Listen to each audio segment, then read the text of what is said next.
Hi and welcome to Unit 1, Topic 1, Video 1 of the Specialist Maths course. And this series will be my series of OneNote screencasts, which hopefully eventually will have a Lightboard series associated to it. Now in this first set of videos I'm going to talk about the basic principles of counting, which leads into the topic permutations and combinations, or loosely called combinatorics. So the basic principles of counting though, this sort of subunit to or subtopic, is about really reviewing your knowledge of probability that you already have from previous years. So it's really important that you understand you need to have a really locked down, secure knowledge of that probability in order to move forward, and definitely certain elements of that. So I'm going to run through the key elements that you need to be aware of in the next two videos, including some examples. I'll do my best. It's not going to cover everything because you've done a lot of probability in the last 4 or 5 years. But hopefully it will cover enough to give you an idea of what you maybe need to go and practice or read back over. So the basic principles of counting, I suggest you pause the video now and have a quick read through these learning goals and success criteria, and then come back to the success criteria at the end of each video to make sure that you're addressing that success criteria. Sometimes we need to know how many ways something can happen. So in probability, we often calculate the probability as the number of ways of success divided by the total number of ways something could happen. So we need to calculate both the numerator and the denominator. And the numerator will have some constraints associated to it. The denominator won't. It will just be every possible outcome. So there's a few things we can do. We can use a good diagram, tree diagrams you've done before. We can use the multiplicative or additive principle, or a combination of the two. And with respect to that, we'll get to know the probability notation. You'll be seeing some of this in methods as well. Or you can do it in your head, which I really hope you don't do. So let's talk first about tree diagrams. Imagine a situation where you have 3 pairs of socks and 4 pairs of shoes. How would we determine the total number of possible ways that we could pick shoes and socks? Well, we might start with socks, but we don't have to. It's just that's been listed first. And with socks, there are 3 pairs of socks.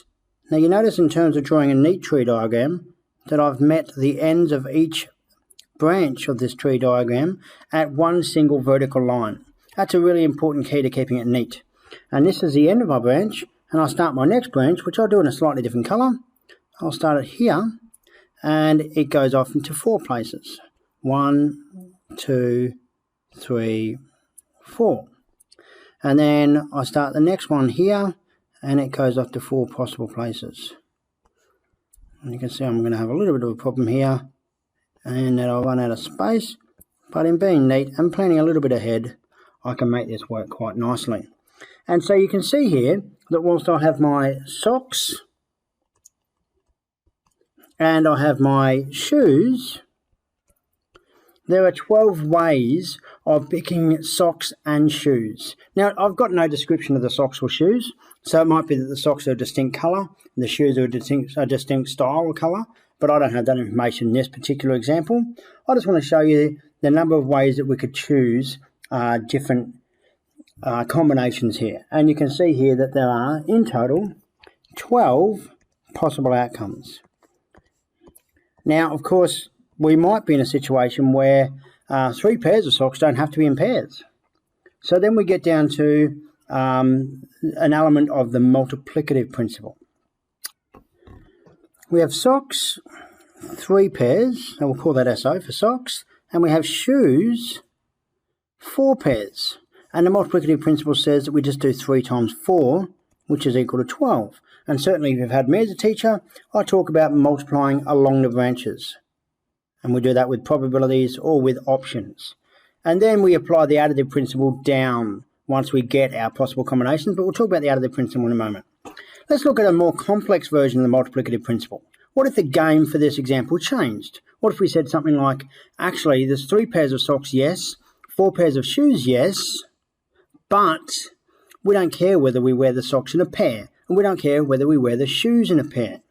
Now, I'll make some assumptions here. We have sock 1 and sock 2, and then we have shoe left and shoe right. Now, the assumption I'm making, of course, is that sock 1 and sock 2 could come from any of the 6 socks. Doesn't matter left or right, socks can be worn on both sides. So there are 6 socks 1s, and there are 5 socks left over to choose sock 2 from.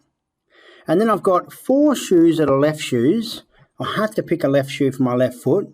And then I have 4 shoes that are right shoes. And there's a very good chance I'm going to look like a bit of a goose, and I'm going to be wearing shoes that don't match. But that's okay, because this question, we're just looking at the mathematics. And of course, we then multiply these. And actually, if we mix the socks and shoes up, there are now 480 ways that this could happen. 6 times 5 times 4 times 4. And of course, we see the constraint. The socks can be worn on either foot, but the shoes can't. So we get 4 times 4 instead of 8 times 7. That's a multiplicative principle. Just a really basic view of it. We multiply along the branches, or we multiply our options together to generate the total number of possible options. But we have to be careful depending on the constraints, whether they're contextual constraints or whether they're given to us in a question theoretically based. Okay, now I did generate an example for the multiplicative principle that I wanted to talk to you about. Here, this is taking our tree diagram example. Here's another one.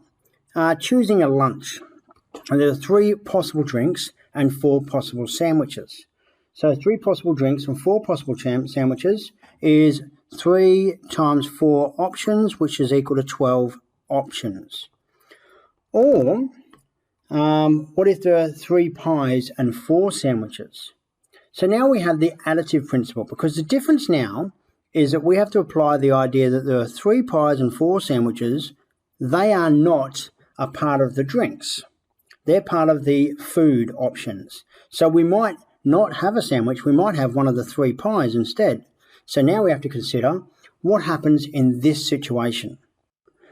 Well, of course, in this situation, we would say that we have 3 drinks and 7 food options. So assuming that a lunch consists of 1 drink and 1 food option, we have 21 different lunch combinations that we could choose from. And that's come from the fact that we had to add the pies and sandwiches together because they fall under the same category. We did this earlier because we said here that there are 3 pairs of socks, and then we said sock 1 could be one of 6 options because we added the 3 and 3 to split the pair up. 3 plus 3 is 6, and then sock 2 was 6 but minus the one that was chosen at the start. Our additive principle comes into their tree diagram up here by saying, well, what if we had other options there? What if we had 4 shoe options but 1 pair of thongs that we could wear? Or maybe that light blue option is just not wearing shoes. And then we have 5 options. So we can add our branches together if they fall under what's called the same event. There's event 1 and there's event 2. Then we can add our options together. And mathematically, these are called outcomes. So once we've determined the pair of socks and shoes we're going to wear, well, then we have an outcome to the situation. So there's my really whimsical explanation, and I hope that's helped. But there's some ideas that you'll need to be able to deal with and grapple with in order to do the counting situations within this topic. All the best.